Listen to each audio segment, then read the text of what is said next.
Sponsored by Forten.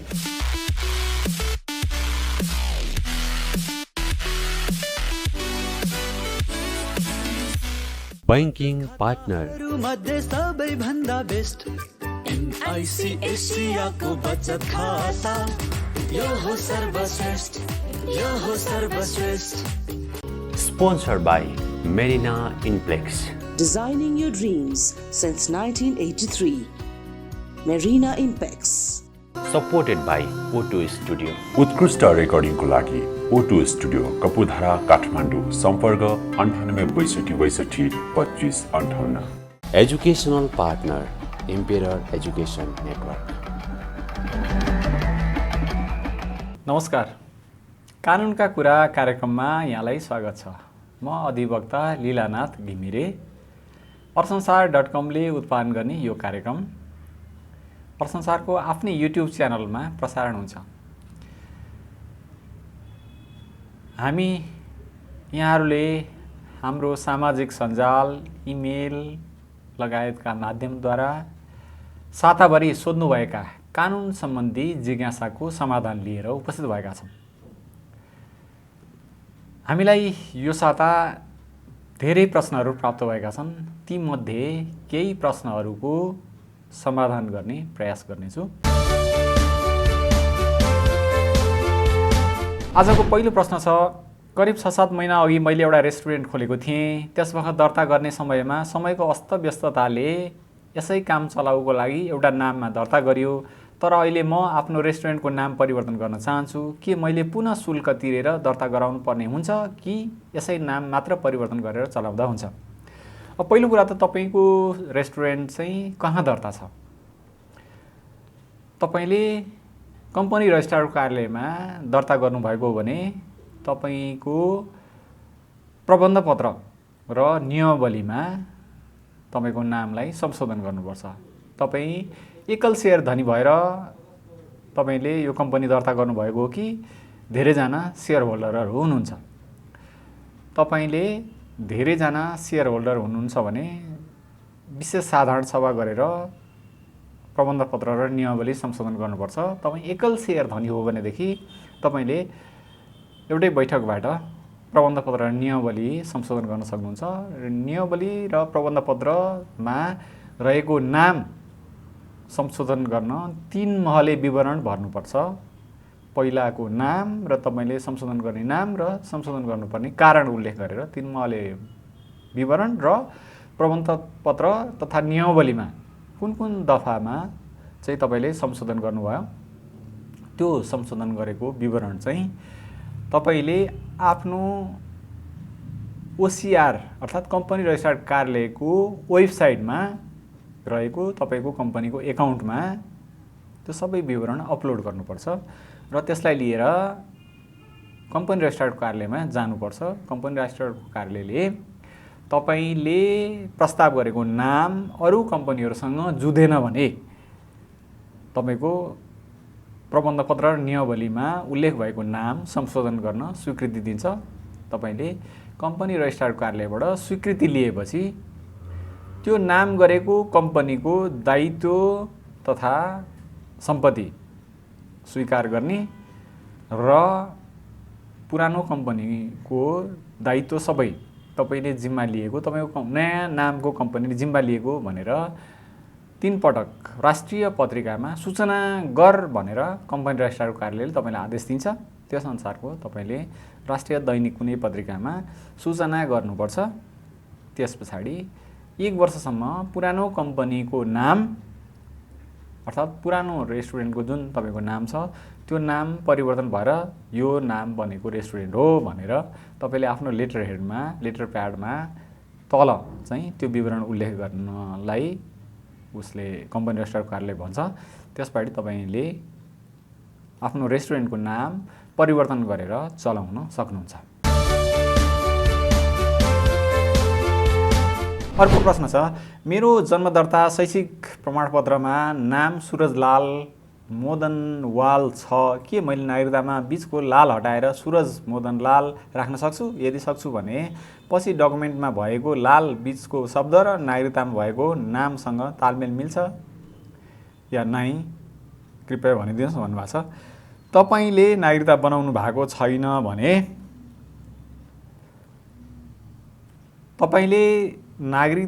भएको छैन भने तपाईले शैक्षिक योग्यताको प्रमाणपत्रको आधारमा त्यही नाम राखेर नागरिकता बनाउन सक्नुहुन्छ।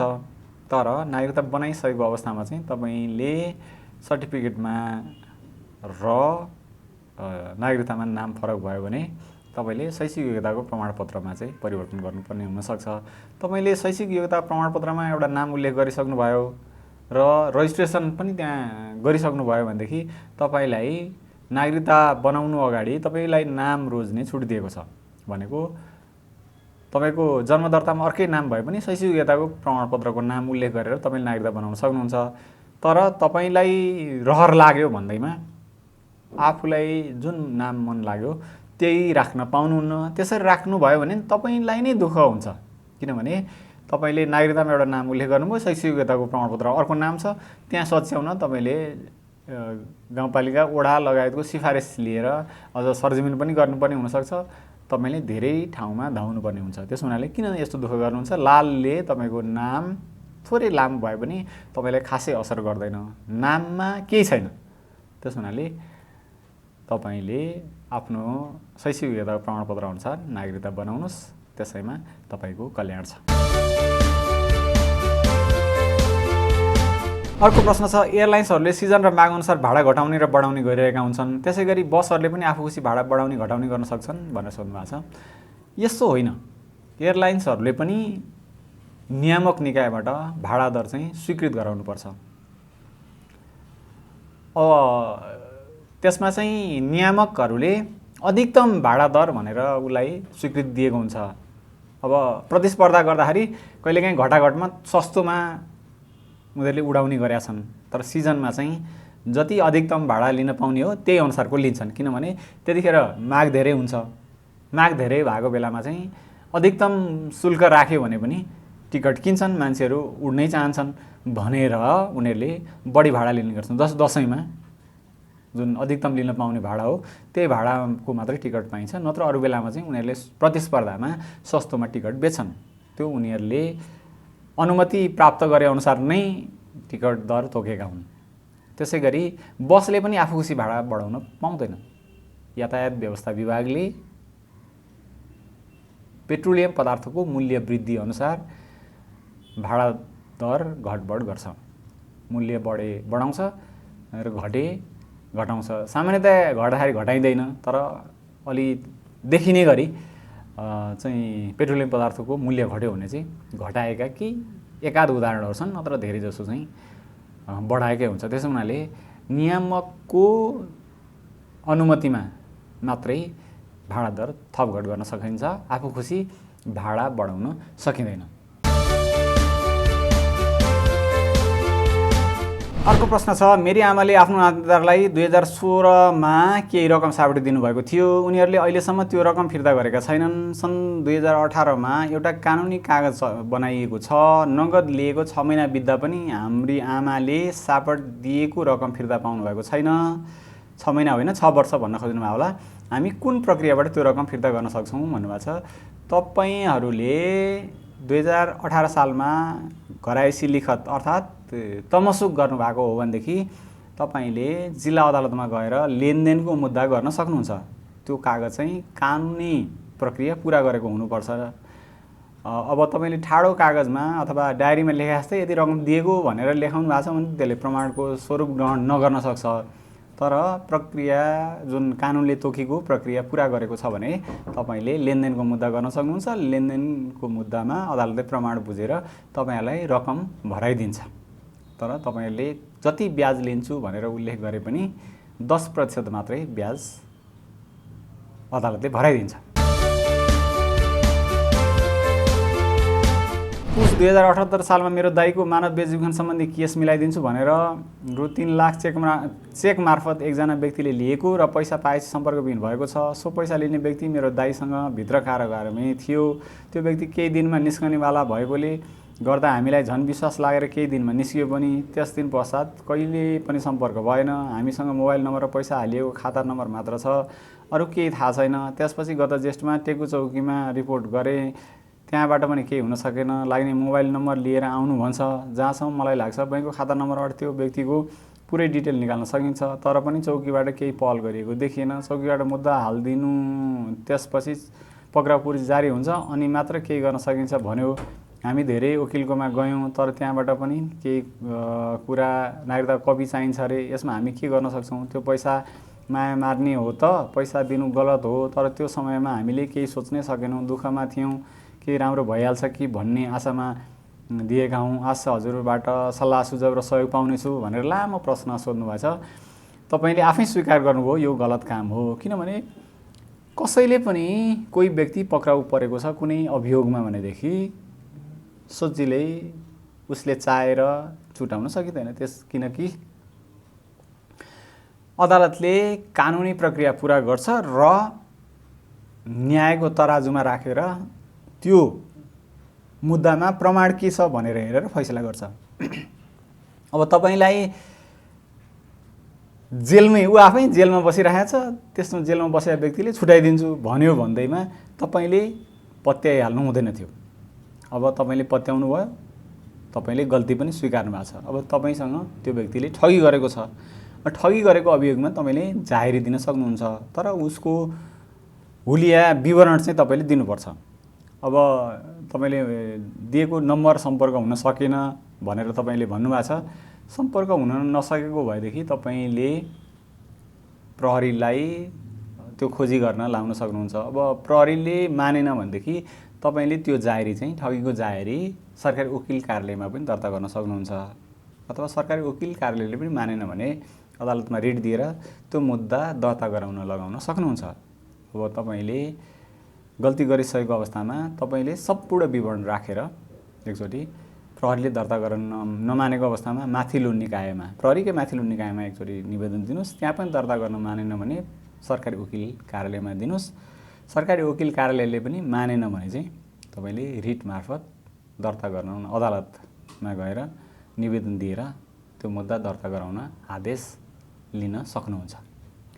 तर अबदेखि कहिले पनि कसैले कुनै मुद्दा मिलाइदिन्छु अथवा थुना परेको व्यक्तिलाई छुट्याइदिन्छु भनेकै आधारमा नपत्याउनुहोस्। उसले तपाईँलाई ठगी गर्दैछ भनेर बुझ्नुहोस् र ठगको फन्दामा पर्नुभयो भने यसै गरी दुःख पाइन्छ भन्ने कुरा चाहिँ तपाईँले ख्याल गर्नुपर्ने हुन्छ।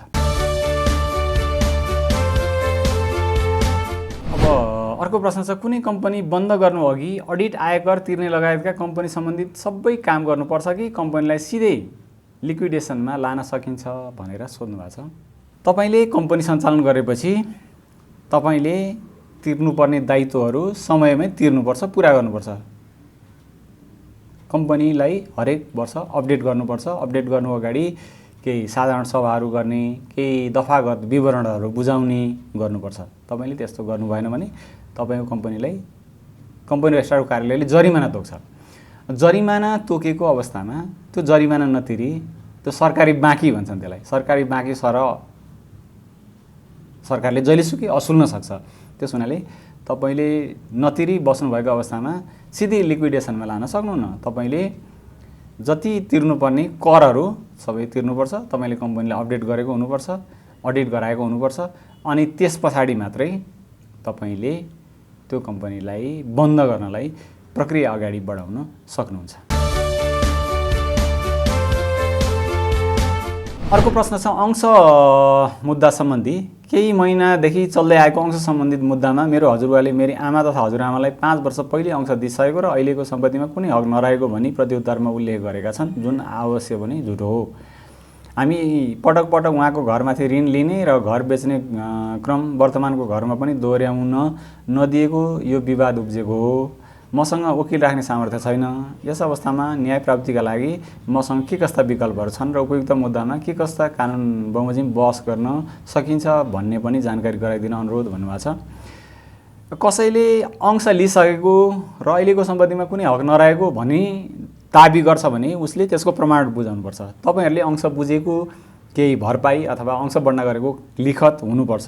त्यो नभएको अवस्थामा आजीवन अर्थात् जहिलेसुकै पनि अंश मुद्दा गर्न सकिन्छ।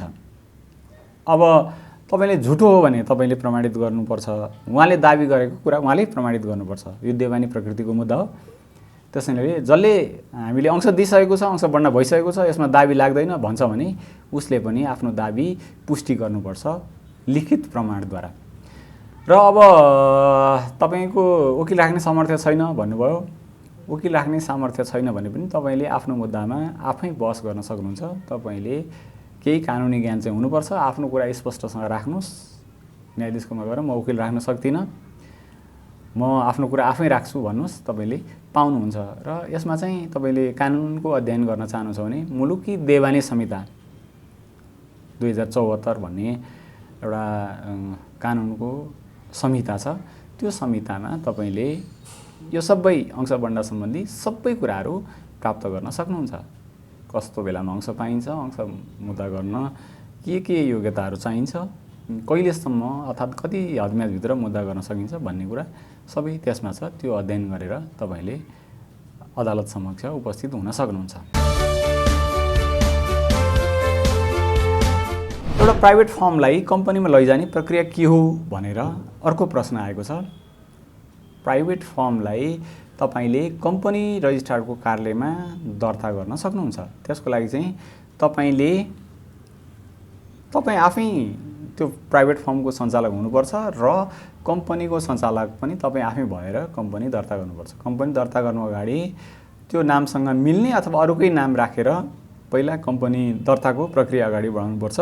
कम्पनी दर्ता गर्न पहिला नाम रोज्नुपर्छ। नाम स्वीकृत भएपछि तपाईले प्रबन्धपत्र र नियमावली तयार गर्नुपर्छ। प्रबन्धपत्र र नियमावलीमा अन्य कुराहरू भनेको ठाउँमा चाहिँ प्राइभेट फर्मको रूपमा फलानु कम्पनी दर्ता भएको, यति नम्बरमा दर्ता भएको कम्पनीलाई चाहिँ यो कम्पनीमा गाभ्ने र त्यसको सम्पत्ति तथा दायित्व, ऋण लगायत अरू तिर्नुपर्ने जति कुराहरू छन् त्यो सबै चाहिँ यो कम्पनीले सकार्नेछ, बेहोर्नेछ भन्ने कुरा चाहिँ तपाईले त्यो प्रबन्धपत्र र नियमावलीमा उल्लेख गर्नुपर्छ।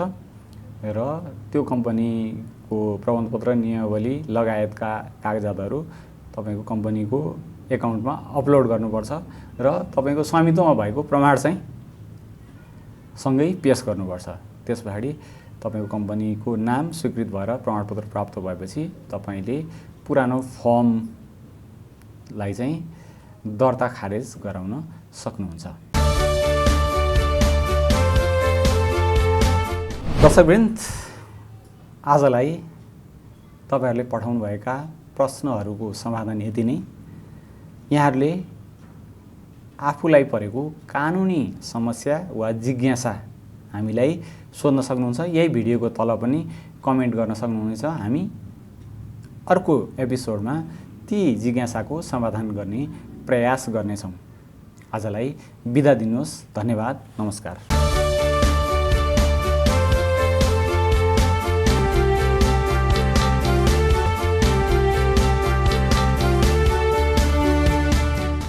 Sponsored by Forten.